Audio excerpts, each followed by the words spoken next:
Today I thought we would check out the DC Collectibles DC Legends of Tomorrow figure number 1, Firestorm.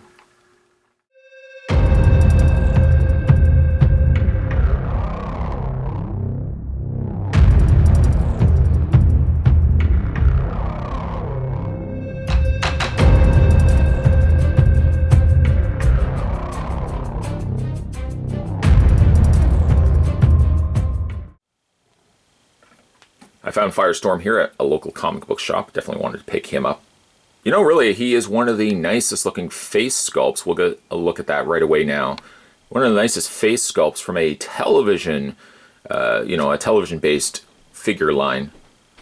I like the coloring that they've added to his face.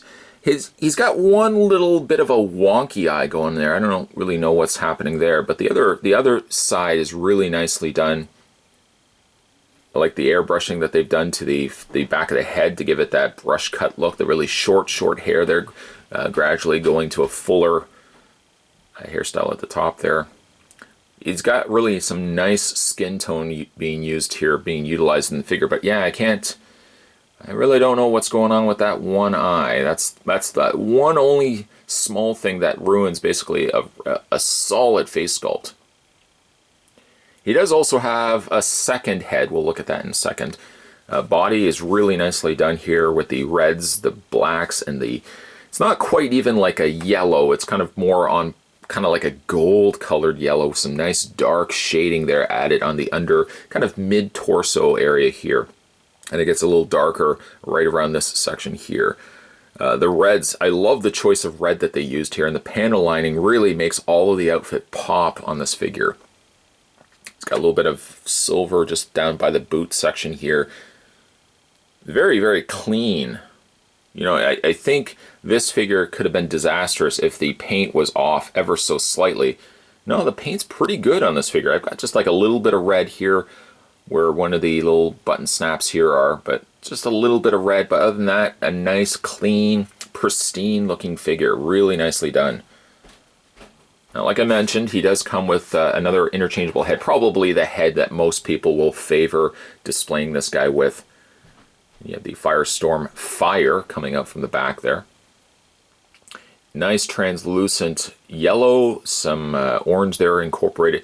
And the orange, I don't know if the camera can pick this up, but the orange has this recessed coloring to it, where if you look deep into the yellow, you'll see that it looks like the inner core of the flames are are orange here rather than the yellow.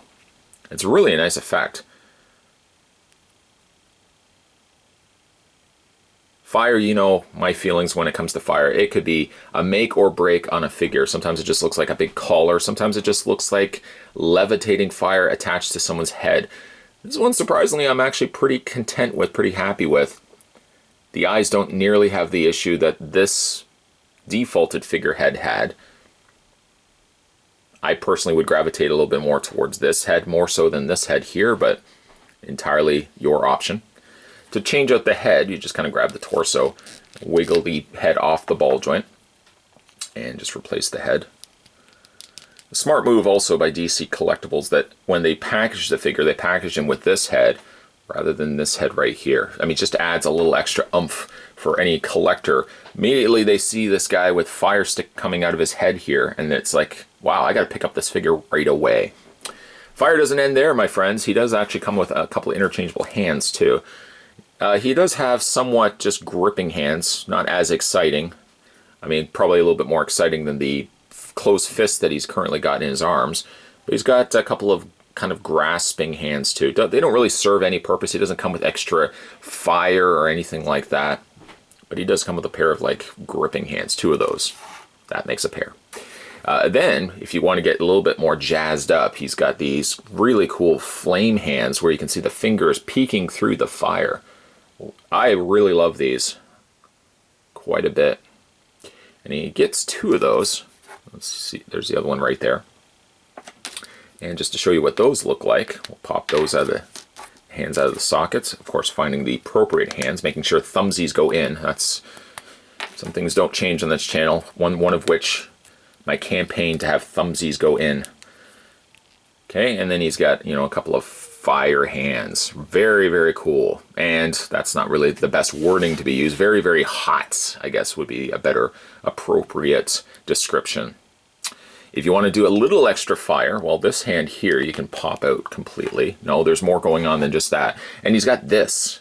This is really cool. Oh, dare I say, cool. They're really, really hot again.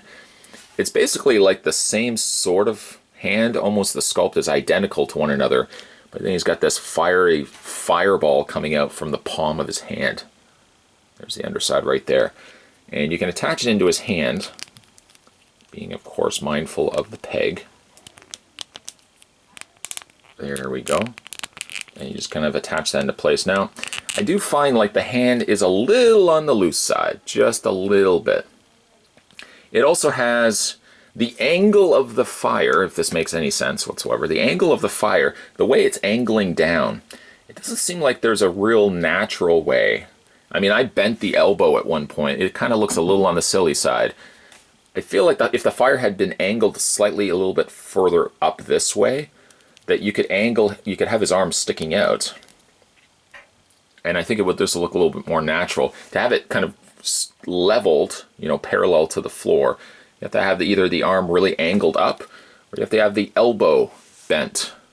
Either which kind of looks a little off to me. Whereas if the fire had just been slightly up this way, you could have the arm straight, and then the fire basically would be projecting out this way. That's my only nitpick for this, is the fire. I wish something had been done a little bit differently for that. Let's revisit. Let's put it back. Let's put it back to these hands just for the time being. All right, so this guy's posability, let's run through it together. His head does rotate all the way around. You have a hinge up and down. He has a ball joint. Doesn't really move too well, I guess you can move it all the way around. I wouldn't really advise it, but then he does have a rotation all the way around on the waist. The arms hinge out.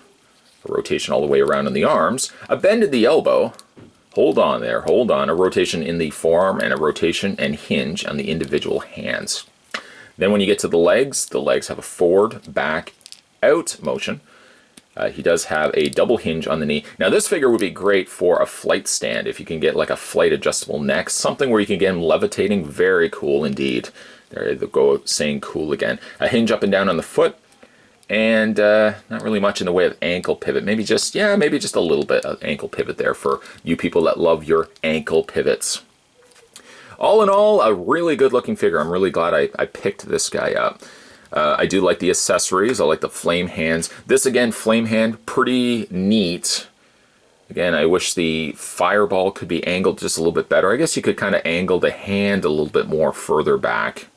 Let's try that. Let's try to wrap this review up on a high. Well, again, it's not terrible. I mean, yeah, it's a little bit better angling the hand as far back as you can get it. I mean, it does leave a bit of a gap, unfortunately, but the end result is at least you got the fire a little bit more angled up, though. Not a bad looking figure, though. Really, again, really happy I picked this guy up. Today we were checking out, this was the DC Collectibles. There we go, keep the fire going. This was the DC Collectibles, DC Legends of Tomorrow, figure number 1, Firestorm. If you guys haven't had a chance to subscribe to this channel, what are you waiting for? A man to be on fire? Let's hope that's ever the case. But if you haven't had a chance to subscribe to this channel, hit that little subscribe button down below and you're good to go, and you won't miss a beat. Ba-doom boom when it comes to future videos posted on YouTube. If you also like DC collectible reviews, there's going to be a playlist there as well. So you can go into the channel, check out the playlist. There's a lot of playlists in there. And you can find the video that, or the figure, if you're interested in having a figure reviewed on this channel, you never know, might already be reviewed and you just didn't get a chance to see it. So check out those playlists. As always, guys, thanks for watching. See you next time.